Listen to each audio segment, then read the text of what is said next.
ay meron din masamang balak? Bakit, GP? Ano ang masamang balak ni Marcoleta, mga kababayan? O, ito, tingnan ninyo kung ano ang iniisip ngayon ng mga Marcoleta. O, tingnan nyo. Ayan, mga kababayan. Senate President Rodante Marcoleta, payag ba kayo? Piruin mo nga naman. First time na manalo sa Senado, mga kababayan. Tapos gusto mo kaagad. Senate President, animal. Doon nga sa Kongreso, wala kang nagawa eh. Diba? Nakakainis doon. Kapag ikaw naging Senate President dito, baka mamaya sasabihin mo na naman yung mga mawawala talaga yung tiwala ng tao sa iyo. Biruin mo. Dati okay ka naman. Pero lumalabas na kahit nasabihin mo basta ikaw ay tuta, 'di ba? Kahit na may mali, gayahin na lang natin yung old tradition. Hindi na kailangan yan subject to public scrutiny. Hindi na kailangan yan imbestigahan. Remember, kung ano nangyari kay Sara Duterte sa kanyang budget, mga kababayan, si Marcoleta lang naman na nagtanggol doon. 'Di ba? Dahil daw ang presidente, ang vice-presidente, ay hindi na yan tinatanong, matik na. Matik na kahit alam mo na ito. Kaya siya kinu-question on how to use her confidential funds. At kung paano niya ito gagamitin, paano niya ginamit, gusto mo, i-wave na lang natin. Gusto mo, pabayaan na lang natin kahit na meron kang alam na illegal na paggamit, irregular na paggamit ng confidential funds. Diyos me, Marcoleta, tapos gusto mo pa maging Senate President. Pwede ba pa-impeach na natin yan si Mr. Hopia? Wala silang hindi sila impeachable official. Yun ang pangit, mga kababayan. Pangit na nga si Marcoleta, hindi pa sila impeachable official. Hindi natin pwedeng i-impeach ito si Marcoleta. Kaya nga, Naomi Machine, ang problema kasi dito, maraming nauto si Marcoleta. Dahil doon sa libreng kuryente, mga kababayan. Kaya ngayon, 6 na taon ninyo, 6 na taon ninyo, pagtiyagaan si Marcoleta. Ambisyoso, di ba? Sabi nga ni Yayam eh. Sabi ni Yayam dito. Tatawa ko dito sa sinabi ni Yayam eh. Asa na ba yun? May binabanggit si Yayam dito.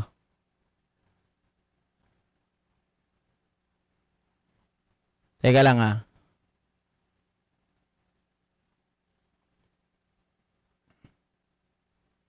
Ayan, sabi ni Yayam, tingnan mo nga naman ang mga tao, walang satisfaction. Naging senador na for the first time, gusto pa maging Senate President. Tuparin mo muna yung pangako mo sa taong bayan tungkol sa kuryente bago ka mag-ambisyon. Correct? Diba?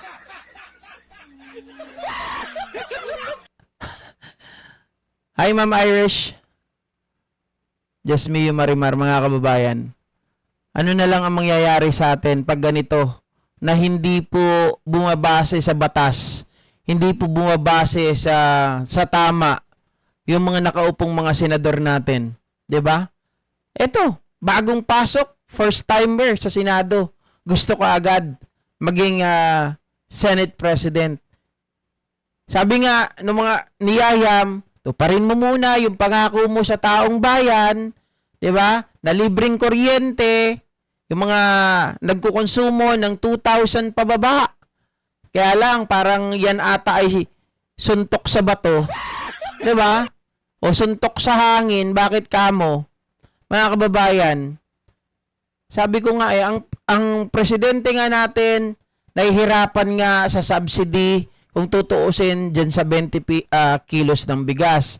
Paano pa kaya ito isusustain kapag kuryente ang pinag-usapan natin. Ang daming gumagamit ng kuryente sa buong Pilipinas. Tapos sasabihin mo, libre na yung kumukonsumo ng less than 2,000. Ano ngayon yan? Saan mo kukunin yan? Sa subsidy na naman ng ating bansa. Oh, sabi mo ayaw mo ng ayuda. Pero pag subsidy, ayuda din yan. Pinaganda lang. Hindi po ba mga teka JP, at least hindi na pera inaabot. Oo nga, hindi nga pera. Pero, kaya bang mangyari yan? 'Di ba? Kaya nga yung kanyang, nung siya ay naproklama bilang senador, iba na po ang kanyang seremonyas. Alam mo, seremonyas niya, isusulong po natin yan. Hindi na yung libre na. 'Di ba? Kasi pag sinabi mong libre na, meaning, consider it done, mga kababayan. Na pagkaupo niya, applicable na kaagad, pwede nang i-apply. Hindi. Kaya nung naproklama siya, isusulong po natin yan na bumaba yung kuryente. Diyos ko, sinulong niya na nga sa Kongreso eh. 'Di ba? Matagal nang inupuan yung Committee on Energy na kung saan po lahat ng mga gusto niya ay nakapending pa.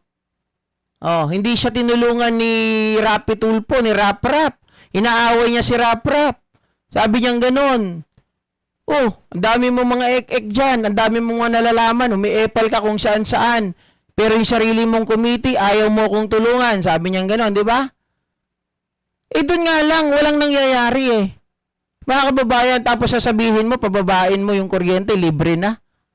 Suntok sa buwan yun. Hindi yun agad-agad matutupad. Kasi titingnan dyan, may sapat bang pondo yung gobyerno? Kasi sa gobyerno ka rin kukuha ng subsidy para ipambayad doon sa konsumo ng mga kababayan natin. At saka pag ito naging presidente ng Senate, mga kababayan, Diyos ko, ano kayang gagawin neto? Parang lang din to. 'Di ba? Naglilingkod para sa mga Duterte. Lahat ng makikita mong irregularity, basta Duterte ang gumawa, baliwala na yan, i-wave niya na yan. Basta dun tayo sa old tradition.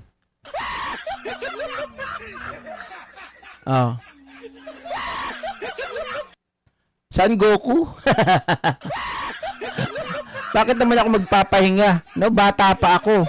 Baka ikaw, Juliet Buniel, mauna ka na kaya? 'Di ba? Nainggit ka lang sa buhok ko na kulay ginto. Gumaya ka rin. Baka naman yung buhok mo dyan, paliparan na rin. Baka naman namumuti na yung buhok mo. Ha? Si Marcoleta ang mukha parang palaging hindi napagbigyan ng asawa. Iyak! Nga na tayo nito ka, GP, nakakainis. Daming yan, di nag-isip kung ano ang mangyayari sa Pilipinas. Yun nga po eh. 'Di ba? Totoo yan yung sinasabi ko kanina. Hindi po ako nagbibiro. Puntahan nyo po yung last vlog ko, 3 days ago ata or 2 days ago, kay Marcoleta. Tingnan nyo yung comment section. Marami nagsasabi doon na ibinoto nga raw po nila si Marcoleta, anak ng tinapa. Ngayon, sisi kayo ngayon. To the max. Crush ba ako niyan, Ma'am Leia Corpus? Sayaan mo siya.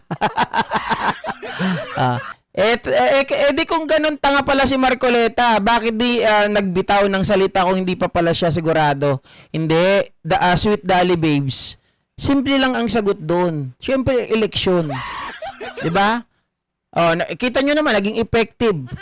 Kailangan magsinungaling ka, mangako ka ng imposible. Pag narinig kasi ng tao yun, oy, libre na yung konsumo natin, di na tayo magbabayad.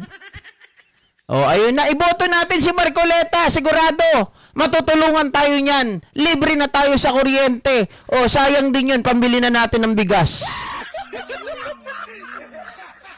'Di ba?